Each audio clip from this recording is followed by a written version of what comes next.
আজকে আমি আপনাদের সাথে শেয়ার করব একজন মাতাল ব্যক্তির বেহেশতে যাওয়ার গল্প। আসসালামু আলাইকুম, আমি আরিফুল ইসলাম শাকিল। গল্পটি শুরু করা যাক।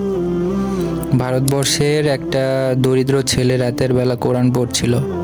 হঠাৎ তেল শেষ হয়ে বাতিটি নিভে যাওয়ায় ছেলেটি মনের দুঃখে কাঁদতে লাগলো আর বলতে লাগলো, হে আল্লাহ, আমায় এত গরিব করে কেন দুনিয়াতে পাঠালে?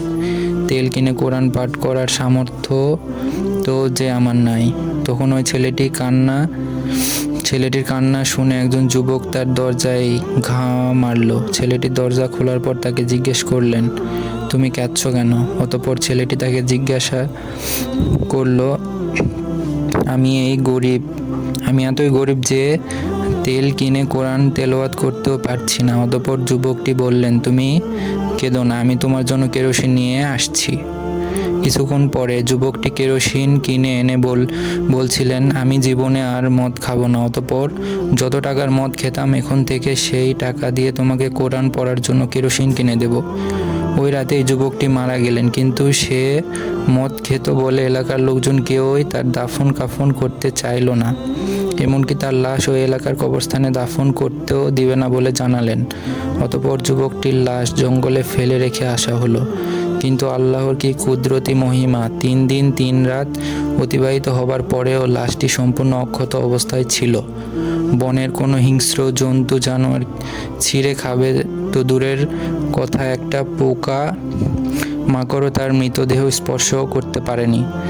এমনিভাবে 4 দিন কেটে যাওয়ার পর ওই এলাকার 3 জন আল্লাহওয়ালা লোক স্বপ্নে দেখলেন যুবকটির লাশ দাফন করতে হবে।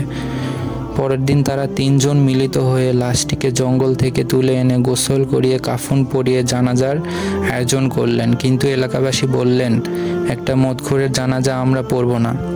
তাই অল্প কিছু লোক নিয়ে জানাজা আদায় করার পর মৌলভী সাহেব জানতে চাইলেন, এমন কেউ কি নাই যে এই মৃত ব্যক্তির একটি ভালো কাজের কথা বলতে পারবে? তখন একজন লোক হাত তুললেন, যার কাছ থেকে যুবকটি ওই গরিব ছেলেটির জন্য কেরোসিন কিনেছিলেন। দোকানদার লোকটি বললেন, আমি তাকে বলতে শুনেছি জীবনে অনেক পাপ করেছি, দেখি যদি এই পুণ্যের কাজের বিনিময়ে আল্লাহ আমাকে মাফ করেন কিনা। তখন জানাজার একেবারে পিছন থেকে একটা ছেলের কান্নার আওয়াজ পাওয়া গেল। এই ছেলেটিই হলো সেই কোরআন পাঠ করা ছেলেটি। অতঃপর সে উপস্থিত সবাইকে উদ্দেশ্য করে বলল, আজ রাতে আমিও একটা স্বপ্ন দেখেছি। যিনি আমাকে কোরআন পাঠ করার জন্য এক টিন কেরোসিন কিনে দিয়েছিলেন, তিনি বিশ্বনবীর সাথে জান্নাতে প্রবেশ করছেন। আলহামদুলিল্লাহ।